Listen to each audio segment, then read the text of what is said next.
கொசஸ்தலை ஆற்றின் குறுக்கே தொடங்கப்பட்ட மேம்பாலம் கட்டும் பணி 8 ஆண்டுகள் ஆகியும் முழுமை பெறாமல் இருப்பதால் மழை காலங்களில் 35 கிலோமீட்டர் சுற்றி செல்ல வேண்டிய அவல நிலைக்கு தள்ளப்பட்டுள்ளனர் விடையூர் பகுதி மக்கள்.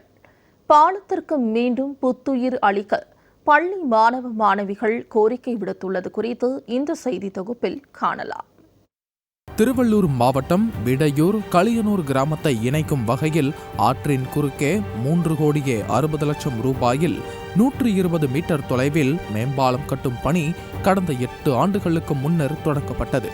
விடையூர் களியனூர் இடையே கொசஸ்தலை ஆற்றின் அருகே உள்ள களியனூர், நெமிலியகரம், குப்பம், கண்டிகை, மணவூர், ராஜபத்மாபுரம், மருதவள்ளிபுரம், ஒண்டிக்குச்சி, சின்னம்மாபேட்டை, ஜாகீரமங்கலம், பழையனூர், காபூல், கண்டிகை உள்ளிட்ட 13 கிராம மக்கள் கொசஸ்தலை ஆற்றின் வழித்தடத்தை பயன்படுத்தி வருகின்றனர்.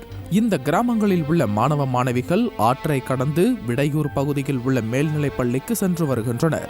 அது மட்டுமின்றி பல்வேறு பணிகளுக்கு விடையூர் பகுதி மக்கள் மற்றும் ஆரம்ப சுகாதார நிலையத்திற்கு செல்லும் நோயாளிகள், கர்ப்பிணி பெண்கள் ஆற்றின் வழித்தடத்தை கடந்தே சென்று வருகின்றனர்.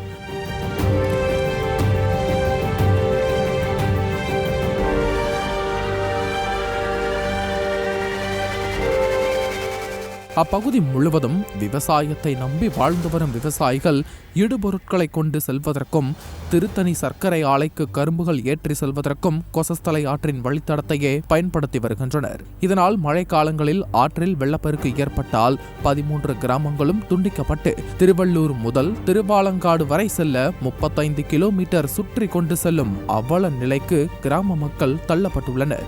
ஒவ்வொரு ஆண்டும் பருவமழை காலங்களில் ஆற்றில் வெள்ளப்பெருக்கு ஏற்பட்டு 13 கிராம மக்களும் அங்குள்ள மாணவர்களும் ஆற்றில் நீர் குறையும் வரை 3 மாதங்கள் பள்ளிக்கு செல்ல முடியாமலும், வேலைக்கு செல்ல முடியாமலும், விவசாயிகள் ஈடுபொருட்களை கொண்டு செல்ல முடியாமலும், நோயாளிகள், கர்ப்பிணிகள் மருத்துவமனைக்கு செல்ல முடியாமலும் வீட்டிலேயே முடங்கும் அபாயம் ஏற்பட்டுள்ளது.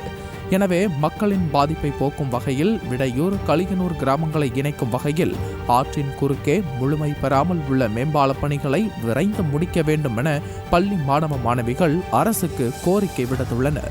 என் பேர் பாவியரசி. நான் 10ஆம் வகுப்பு படிக்கிறேன். அங்கே பாலம் கட்டதுனால ரொம்ப கஷ்டமாக இருக்குது. ரொம்ப அது கட்டியும் பிரயோஜனம் கிடையாது. வழி இல்லை, கொஞ்சம் தான் கட்டியிருக்கீங்க, பாதி இன்னும் கட்டவே இல்லை. எக்ஸாம்லாம் நின்றுடுது. ஆற்றுல தண்ணி போகிறனால சுற்றி வரத்துக்கு இன்னும் 15 கிலோமீட்ரு. அந்த பக்கத்துலேருந்து தண்ணி வருது, இந்த பக்கம் போக முடியல. ஏனியில் தான் ஏறி கஷ்டப்பட்டு வரோம். அப்படின்னு தான் ரொம்ப ஆபத்தான முயற்சியில் எடுத்து வரோம் படிக்கிறதுக்கு. இது கொஞ்சம் கட்ட வேணும். கட்டினா ரொம்ப நல்லாயிருக்கும். நீங்கள் கட்டணும் சொல்லி வேண்டிக்கிறோம். பள்ளி மாணாக்கர்களின் கோரிக்கையை தமிழக அரசு நிறைவேற்ற வேண்டும் எனவும் சமூக ஆர்வலர்கள் வலியுறுத்தியுள்ளனர்.